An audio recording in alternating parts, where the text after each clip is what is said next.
Okay, you're welcome, everyone. So um, we're going to be continuing the class we had. We started series basically that we started, I think, a couple of weeks ago at the beginning of this month. And then we said we're going to be talking about market structure analysis, right?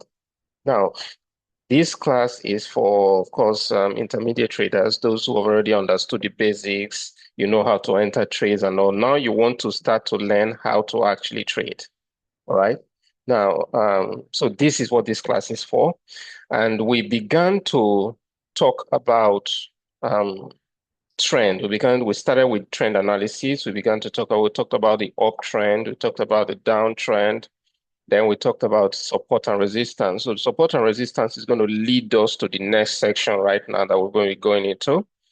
So these are the points. If you want to learn, you want to really understand what market structure is all about. These are the areas you need to cover, right? There are a couple more, but I just wanted us to give us like give us like a guidance, something to look forward to, so you can understand where we are going with all of this. All right. So we're mostly going to be talking about support and resistance, then moving into breakout structure, right? Now, this is very, very important. If you are going to understand how the market works, then you are going to understand these concepts basically. Technical analysis, all of this is part of technical analysis, and technical analysis is deals with the core, right? It attends to the core of how the market actually works. Okay, there are people who would tell you, "Oh, I trade fundamental analysis." Well, fundamental analysis is basically news events, right?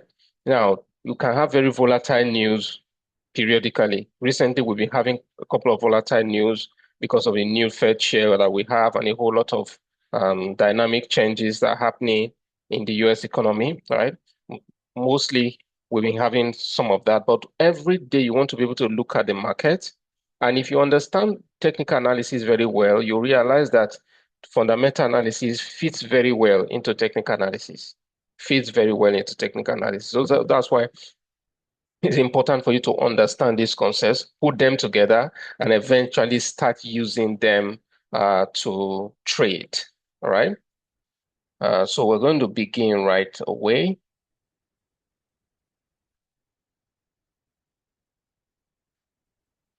Okay. All right. So let's begin with support and resistance. So now, when we talk about initially when we started to talk about trend analysis, we talked about the fact that market is either trending up or trending down. Now, when market is not trending up or trending down, the market is in what we call a consolidation. Okay, so we're talking about something like this. We're talking about something like this.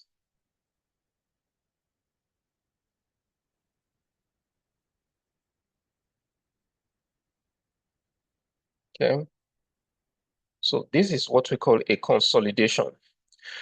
Now, if you look at this and you want to really ask yourself, where's the market going? In an uptrend, you know where the market is going. The market is bullish. In a downtrend, you know where the market is going. The market is bearish. But in a consolidation like this, where's the market going? It's totally unclear where the market is going when the market does this kind of moves.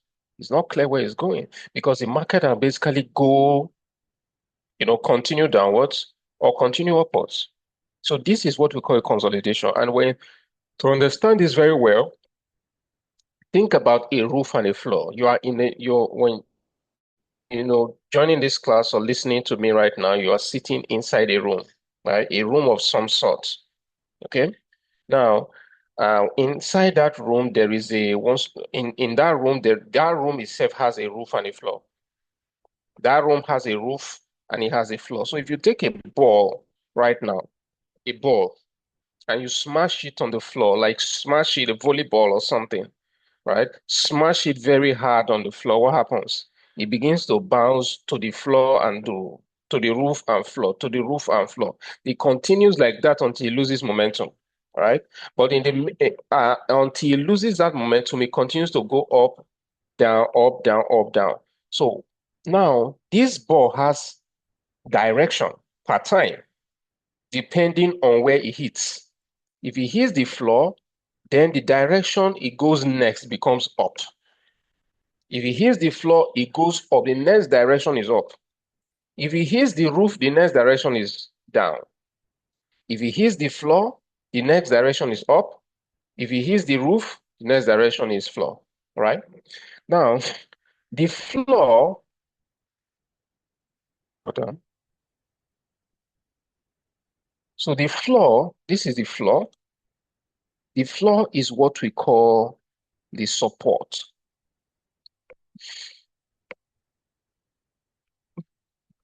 Okay? The floor is what we call the support, while the roof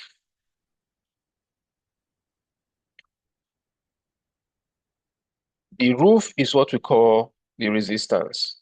So when price gets to a resistance, it tends to fall off, it tends to sell, it tends to come down. When price gets to a support, it tends to rise, it tends to go higher. So think of it as a roof and a floor. That becomes the association. That association makes it very easy for you to capture, right? So that's the way it is. Now, when price continues to get trapped inside this range, what happens next? Where should you be going? We said that when price is in an uptrend, you're looking more for buy trades. The predominant direction you should be going to is in an uptrend is a buy trade. Buy trade is what you're looking for in an uptrend.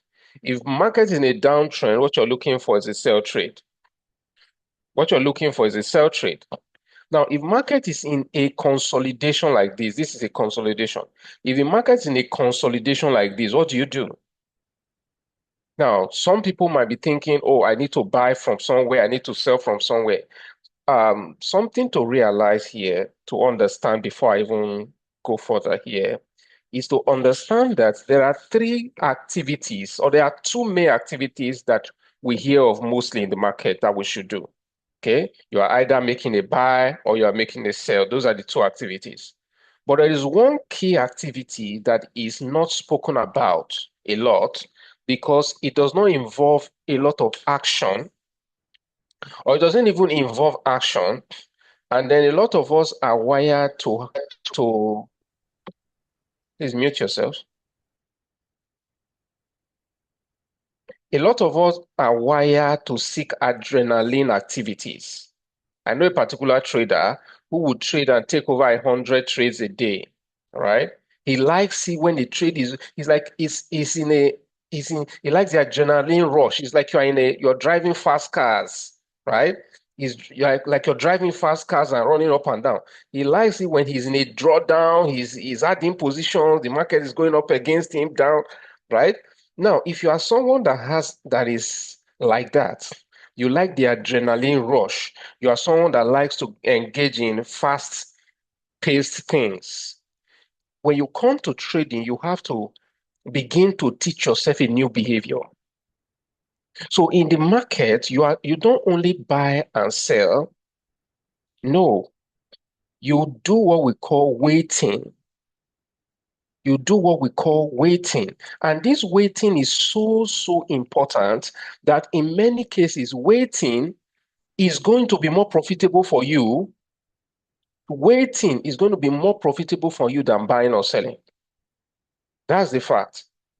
If you're someone who doesn't know how to wait, no matter how profitable you are or profitable your strategy is, you eventually will find a way to destroy it. How do I say you find, why do I say you find a way to destroy it? Because there are times where you'll be making a lot of profit. Like you're entering trades and every trade you enter is hitting profit. There is a risk attached to that as well. You could enter losing trades and maybe you take a multiple trades and the trades are losing. There's a risk attached to that as well. And the risk of actually making a losing trade that hits your stop loss, right? Remember, why do I say that hits your stop loss? A trade should hit your stop loss for it to close against you, which means that your trades are supposed to have what? Stop loss levels. So now a trade that hits stop loss, let's say multiple trade hits stop loss. What really matters is not the fact that your trade hit stop loss, is what does that trigger you to do? If your trade hits stop loss right now, what does it trigger you to do? Does it trigger you to enter more positions, increase your lot size? What does it trigger you to do? That is why I said understanding how to wait and developing the emotion of patience is going to be more profitable for you than your ability to buy or sell. And I do not even say this lightly. I know this for a fact because I'm a trader. Your ability to wait, your ability to control your impulses. This is not the class for that, but I'm mentioning this here because it's very, very important as well, right? Your ability to control your impulses is going to determine how profitable you'll be long term. There are people who will make a lot of money in a day and end up losing their account on the same day. They wake up in the morning, they make so much money. I know a trader like that. He'll wake up in the morning, make $2,000 profit. And by the end of the day, he's down 3,000 or 4,000 in dollars. He has lost thousands of dollars. I can see Rahim and Karim drawing something on the screen. I don't know why you're doing that. Please don't do that. Pay attention. Instead of you to be drawing something on the screen, take a note and be taking note of what I'm saying. Right? That's better, right? So why is that? It's important that in this period where the market is ranging or this market is consolidating, you want to be able to wait and be patient. Wait and be patient. So, like I said, he will make a lot of losses after initially starting the day with very good profit. Why? Because when you start the day with good profits, what happens? The emotion of greed comes in. If I can make $2,000 this morning, why don't I take it to 10? Why don't I take it to 5? Someone was telling me a story the other day. I was on a trip and I was discussing with him. He was talking about a guy who, on a particular day, he said he's a friend of his. On a particular day, he made $8,000 for that day. 8,000 US dollars, right? You would think that in any country where someone makes $8,000 in a day, he should have some level of contentment, right? But this guy was like, you know what? I made $8,000 in a day. And today, why not make it 10,000? Why am I leaving the gap of 2,000? And then eventually he started taking trades. He took trades so much that he lost not just the 8,000, he lost his capital too on the same day. To the point that the orders he had made online that he wanted to pay for an air conditioner, a couple of things, he couldn't pay for it anymore. You see? See why I said that waiting, learning the virtue of patience is more important. Like I said, this is not the class for this, but I'm emphasizing this so that it will enter some people's heads right now until we get to that class. Then we'll be able to build on top of it. All right. So this is very, very, very, very important. Another trader was talking about how he had this account he was trading, and then that day he wanted to make $10,000. He actually placed a trade, and the trade actually went to 10,000. The trade went to 9,700. So because of the charge, overnight charge, right? So when you enter a trade and there's an overnight charge, so that overnight charge amounted to $300, which is a swap, we'll call it swap. It amounted to 300. So by the time his $10,000 trade, was netted, 300 was taken out of it, he now had 9,007. 9,007. Right? He should have rested, right? No, he said, why no, why do I have to make now I'm telling you this thing so that you have it in your mind. Why don't I make the extra 300? You know what? He ended the day losing over 8,000. Then he placed another trade. The account was actually these accounts from proprietary trading firms, right? He had lost 8,000. So he felt, you know what? Why don't I place another trade for uh if this trade goes against me, I lose another 2,000. Who he placed another trade with $2,000, right? Put a stop loss of 2,000. Something happened. I think it was a massive news that happened. He ended up losing $18,000 on that trade. So his account was literally destroyed just by I need to make an extra 300. So you see how not understanding how to be patient. This is all for winnings.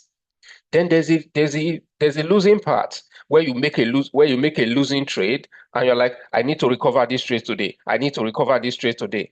Right? I need to recover the trade. So I lost $50. I need to take another trade to recover this trade. And I need to do it right now.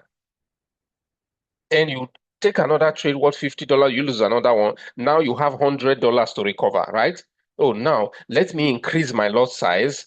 Let me jump into the market right now because I know for a fact that it's about to buy. Let me jump in right now so that I can recover all of this, right? And then the account gets blown. So that's one thing to have in mind when you are in a place in a consolidation where price is not going in a clear direction towards a buy or a sell. What you do at that time is you wait. Okay? You wait. Now, this leads us to the next idea that we call a break of structure. Now, when we talk about structure, this explains what a structure is very clearly. So like I said, if you're sitting in a building right now, you are sitting on a floor and there's a roof above you. Okay. And that roof and floor, if you were to take a ball and hit it very hard on the floor, it bounces up and down, right? Until it loses momentum, it continues to bounce up and down. Great. Now, that's the way the market works too. So you will notice certain areas in the market, like what I'm showing you on the screen right now, market will bounce up and down. So you see the floor, you see the roof. Now, this is like I said, this is what we call consolidation. Now, for you to know where the market is going to go next, because that's what you're always looking for. As a trader, you come to the market every day and your goal is to look for where the market is about to go next. If you get that concept right, you know where the market is about to go next, right? You will be able to be profitable most of the time. You will be profitable most of the time because you understand the trend of the market. You understand the direction of the market, right? If you don't understand the direction of the market and you are trading, then you are going to be losing. You will enter buy, you lose. You enter sell, you lose on the same trade. You enter buy, you lose. Oh, this thing is not buying, or you close it at a loss. Oh, let me enter sell. You enter sell. Oh, this thing is not selling, you close. It shows that you have no idea where the market is going. And this is not even because you are not a professional. There are times where in the market, no matter how much of a professional you are, you have no clue where the market is about to go next. That is not something that just like losing a trade, making a losing trade is not something that an amateur. It's not something that only happens to an amateur. It happens to every trader. When you see someone who tells you I have a system that is 100% correct, it never loses. That is a scammer. He's trying to either sell you something. He has never traded himself. He is not trading because if he is trading, no matter how big you are as a trader, it doesn't matter how many millions of dollars you're controlling, you will make losing trades. There's no question about it. The only thing is that you will be more profitable on your winning trades, and those winning trades will cover the losing trades that you made. That's all. That's the way the market works. There's no two ways about it. There's no two ways about it, right? So now what you do is that you come to this market and you're trying to find market direction. Where is the market going next? Is it going to go up? In which case I should be looking for buy trades. Is it going to go down? In which case I should be looking for sell trades. So what you need to do then is wait for market to do what? Break the structure that it has formed. The market is the one that formed those structures. But how price forms structures in the market because of demand and supply.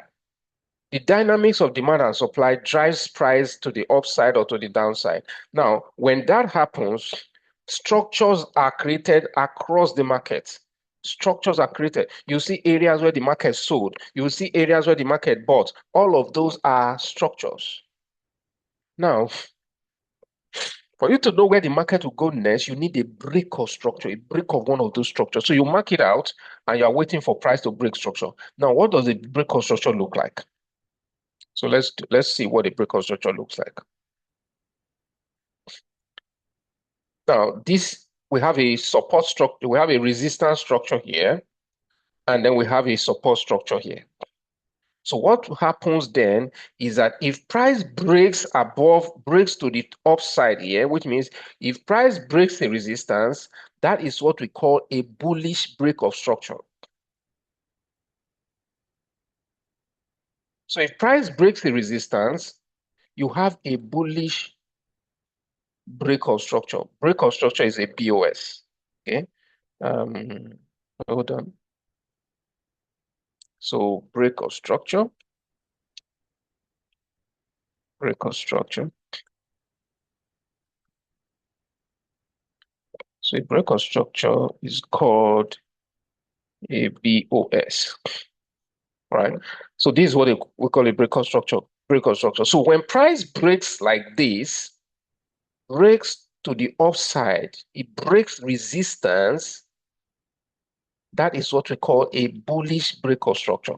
Bullish break. And this is the area where market broke structure. This area here. This area here. This is where market broke structure.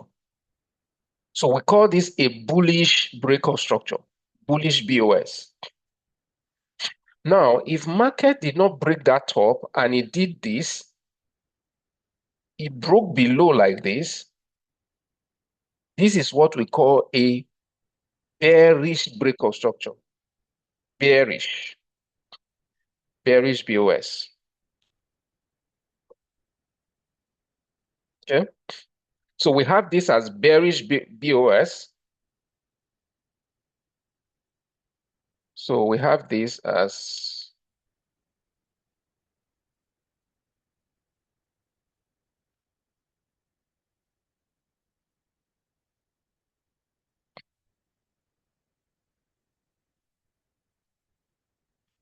so this is our bearish BOS. Okay. And then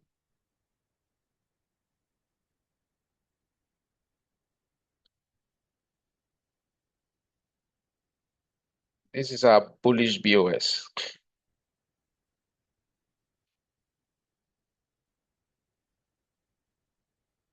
So we have a bullish BOS here, bullish break of structure.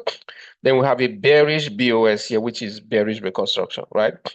Now, when market forms when a bullish break of structure happens, that means the market is giving you a clear indication that the market is going into an uptrend. When you see a bullish break of structure, it gives you a clear indication that market is going into an uptrend. When you see a bearish break of structure, it gives you an indication that the market is going towards the bearish move, right? It's making a bearish move or is about getting to a downward trend. All right. Now, this is what you're looking for. Now, for you, first of all, if you're new to this, what you want to do is identify the structures in the market. So when you open your market, you identify the structures in your market. First of all, when you open the market, the first thing you want to do is identify the trend. Identify the trend. And like I said, this market structure concept helps you with identifying the trend as well. From what we're doing here, you can see that this can contribute heavily towards identifying the trend. But this is not the only way to identify this trend, right? It's not the only way. It's one of the most significant and most valid ways to identify the trend, right? But you can also identify the trend in other ways. Can also identify the trend in other ways. So, but now what you're doing here is that once you come to the chart, you want to identify the trend. You want to identify the trend because that's where the market is going, right? Now, you come here And then you get your structure in place. You mark out your structure, right? You mark out your structure. Usually you might want to do that on a 1 hour chart, a 4 hour chart, a daily chart, whichever one works for you. Even a 15-minute chart, so a 30-minute chart, you can mark up your structure, right? On any of those time frames. So what are you looking for? What are you looking for? You are looking for an area where price, first of all, you're looking for two things. Number one, you are looking for swing highs and swing lows. You are looking for swing highs and swing lows. Now, what are swing highs and swing lows? Any area where price moves sharply to and reverses. So if price moves sharply up, watch this now. If price moves sharply up and then reverses like this is what you call a swing high. This is what you call a swing high. That's a swing high. Then another thing you're looking for is you're looking for swing lows. Anywhere you see price move downwards like this and then reverses, this is what we call a swing low. That's what a swing low is. So swing high, swing low.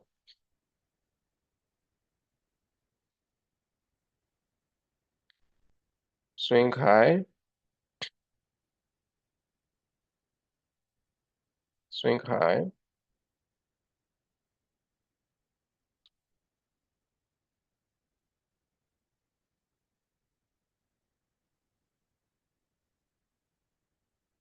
So we have this as a swing high, this is a swing low. Now, what you're looking for in the market is this. You want to come to your current market, where market is right now, identify these swing highs and swing lows, multiple of them. Identify multiples of them. Identify as many as you can find, maybe over the course of the past 1 day, right? Over the course of the past 1 day, identify all the swing highs that you can find. Pick an instrument.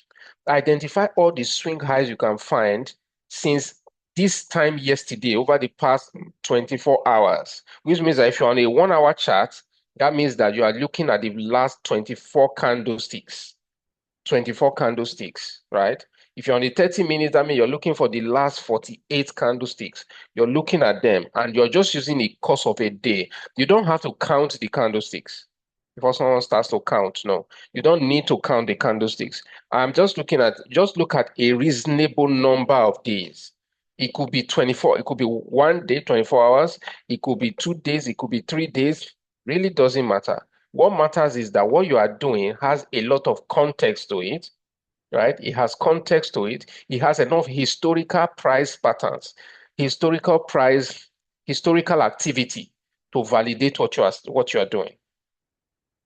So if you want to ask, if you want to, you ask me now, what are you, when you're looking for swing high and swing low, how long should you go back?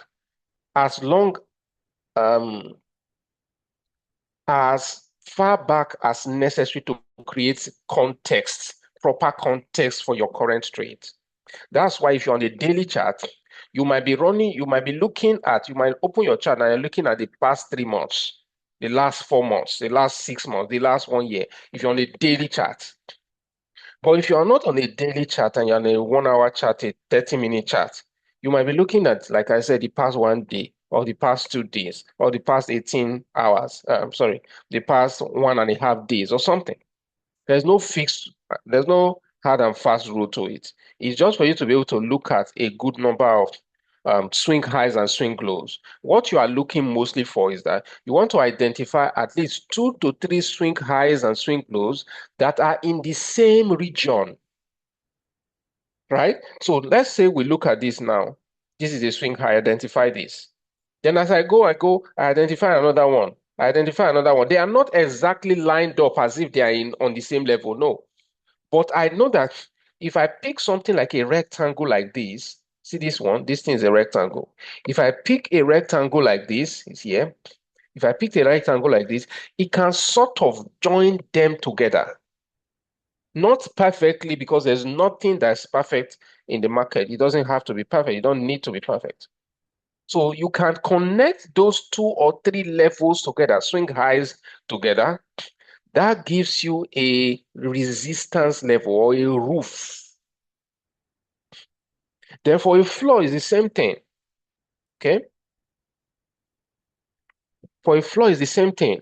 What you're looking for is you're looking for swing lows, and you're looking to identify two or three swing lows that are in the same price range, that is the same price level, that seem to be in the same area. So all you need to do is take a rectangle box like this and connect them together. Once you connect them together, you discover that you have a structure. You have a structure already, right? You see that you have a roof and a floor kind of structure, or a resistance and a supply kind of structure. It's there already. So once you do that, now you can see that, okay, price has done this over the period. All right. So what is price doing next? Where is price going next? Now, even as you are doing this, price may already be making a different move, right? Price may already be making a different move. As you're trying to do this, price may already be making a different move, but that's not your problem. After you have done this, now you get a bit of clarity as to what the market is about to do next. Now, if price is still stuck inside this range like this, you know what to do. All you need to do is wait for price to break out of it. I can assure you that when you wait for price to break any level, waiting for price to break any level is one of the most confident moves in the market. Because if a bullish break of structure happens, it is the chances are like maybe 80 to 90%. Let's say 80%, let's not go too far. The chances are, let's say 70 to 80% that price is about to go continue buying. If there's a proper bullish break of structure, remember, there are sometimes the break of structure is invalid, it's not valid. But when you have a valid break of structure, an invalid break of structure is when price goes up as though it wants to break and then sort of closes down inside again. It closes back inside, even though it went up, or you thought, oh, it was breaking. Then before that candlestick closed, remember, we monitor candlesticks. Before that candlestick closed, price came back again and closed inside here. That's not it. That's a fake break of structure. Okay, that's a fake break of structure, right? So in a valid break of structure, when price does a bullish move, you already expect what's going to come next. You expect price to continue to buy. If price does a bearish break of structure, the next thing you're expecting is for price to continue to sell. So you can see it brings a certain level of order and confidence into what you're expecting to happen next. And that's what we're looking for. If you don't have a confidence as to where the market is going next, that means you're going to be trying to buy, it goes against you, you close. You have lost money. You try to sell, it goes against you, you close. You have lost money because you don't know where the market is going. If you have a clear picture where the market is going, the market may not do what you expect it to do immediately. Doesn't matter. It doesn't matter. There's a trade we're in yesterday, trading on gold, and this bullish move we're expecting to happen. We entered the trade, set stop loss, and waited for, I think, a couple of hours. Price didn't move. Price was just playing around. When you look at it, it look as if it's a sell. When you look at it, it look as if it's a buy. It's about to buy. Just like that, it continued like that. Though it was creating the reason why we entered this trade is because market structure has already shifted to shifted bullish, right? But we weren't seeing serious price moves yet. Got into the trade, and before you know, price just started going, went crazy, right? Now, that is how it is when you see a proper break of structure. So your confidence level is high. Even if the market is not moving, you won't be the first to jump out Oh, no, no, no, no. Let me not lose money. This trade is not doesn't seem like it's working. No. As long as you have seen a clear break of structure to the upside, you can confidently enter that trade and wait for it to play out. If the market is in a bearish move, for example, you see a proper bearish break of structure, what you are looking for then is, I need to get on a sell trade.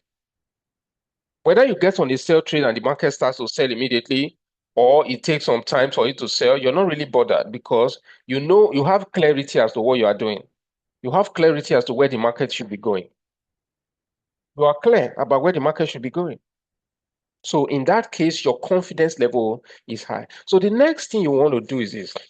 When market breaks, we have to understand is this. Now, we're going to come back and use all of these to analyze the markets and all of that. That's what we're going to do. But we want to understand different concepts now.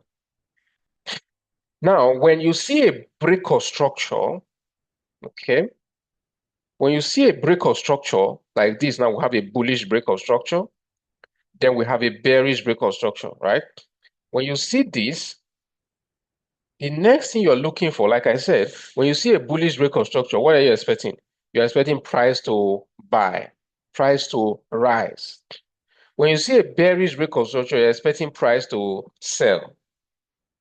But the question is, when price breaks a structure like this to the upside, bullish break, where do you enter the trade? If price moved from here now, moved from this bottom and went all the way, broke through this structure and ended up here, you already know that price is going to likely continue buying, right? Price is likely going to continue buying. But the question is, will price continue buying immediately?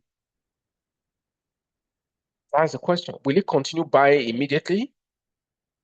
Most of the time, most of the time, price doesn't continue buying immediately. Once it breaks structure, it makes a bullish break like this. Most of the time, it doesn't continue buying immediately. Obviously, it's going to continue to buy, right? But not continue in the same way it was going before. So what happens is that when price breaks through structure like this, right? When price breaks through structures like this, it leaves several orders here. Orders.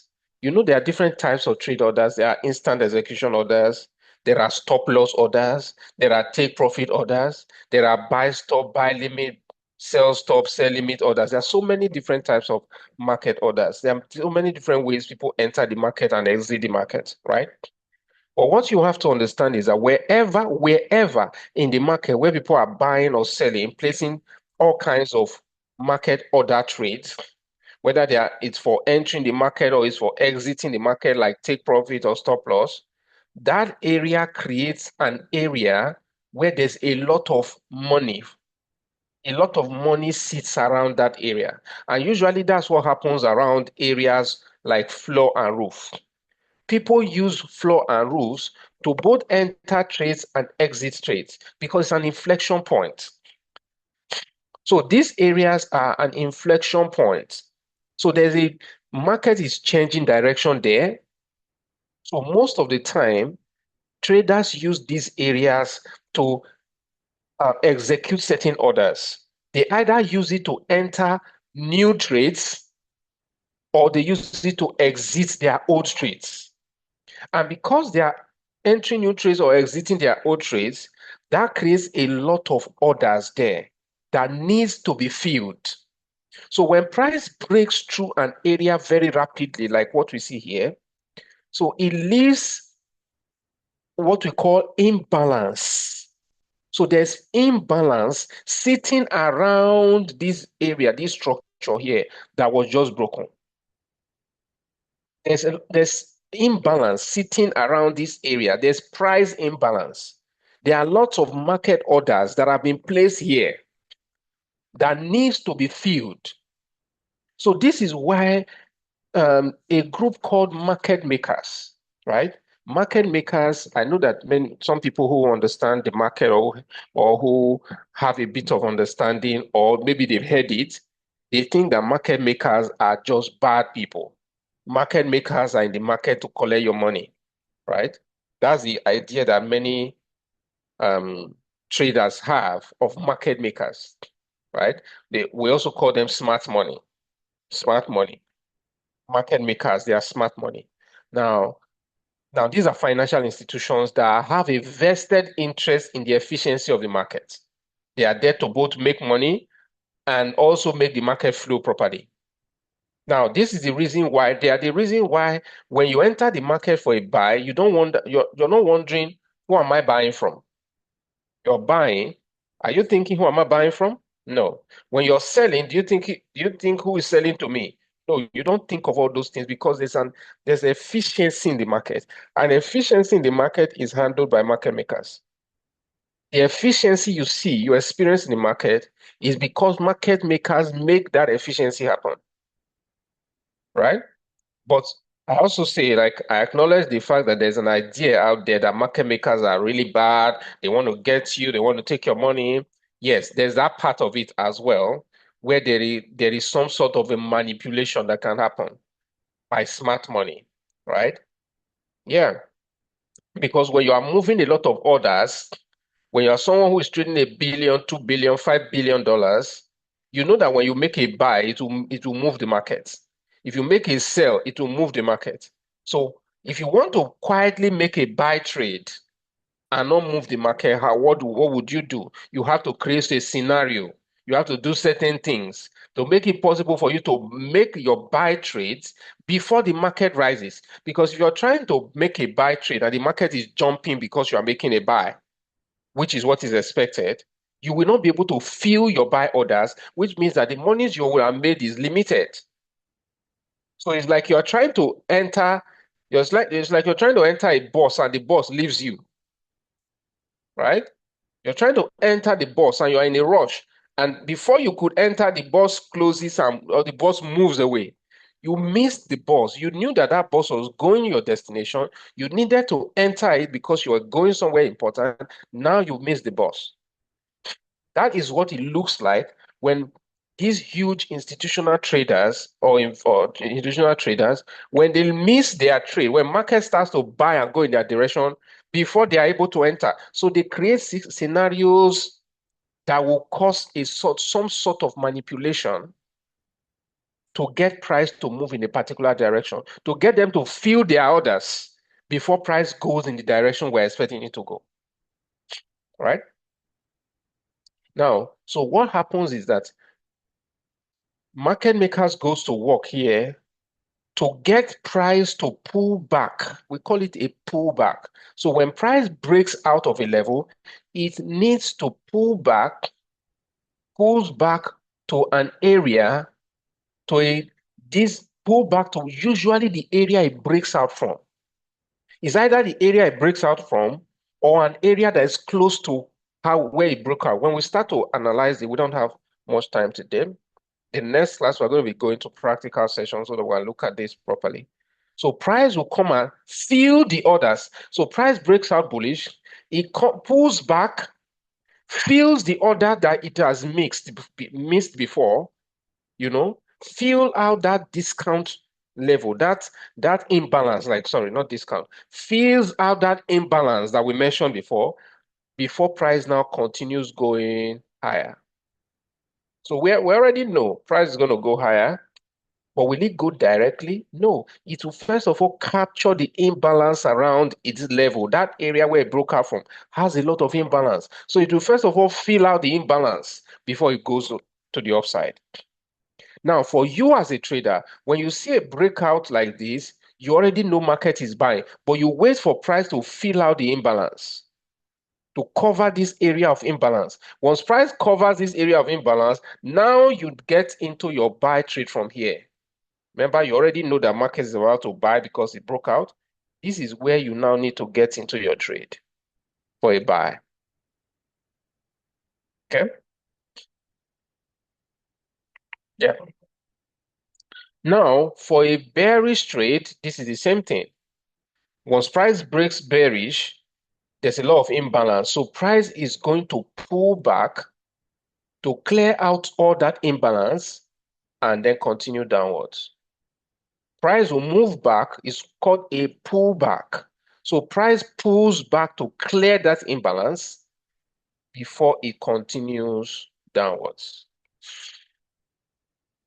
Now, this is your area for entering your sell trade. You see price breaks. Oh, okay. Now I see that price is about to buy. So it comes back, clears the imbalance, and then you now get on your sell trade and then sell all the way down. Okay. So this is the idea behind structure, break of structure, and trading a break of structure. Like I said, the confidence level is high when you see price break out of a level, break through a structure, right? Now you are pretty clear because the first thing you're looking for in the market is what's the direction of price. Now this is giving you the direction of price, right? We're going to end our class here. We're going to continue on the next class, which is going to be next Thursday. And then we'll go practical and start to use these things to actually look at the market and pick trades in the market. Okay, we're out of time already. We can't really take questions. So, but just keep your questions, keep studying this, right? We're going to have these classes posted. And also, if you're new here and you've not opened an account with Vantage, there's going to be a link in the description, right, of this video. Click on that link. If you're on YouTube or your Facebook, anywhere, there'll be a link there. Click on that link and sign up on Vantage Market. The whole lot we have to give you here. And then make sure that you are on the next call. Also, make sure you're on the next live trading session that we're having, because on that session, we're going to be showing you how to pick trades, right? Create an account, click on the link below, create an account, and get yourself ready to make money with Vantage. All right. I'll see you guys on the next call. Thank you.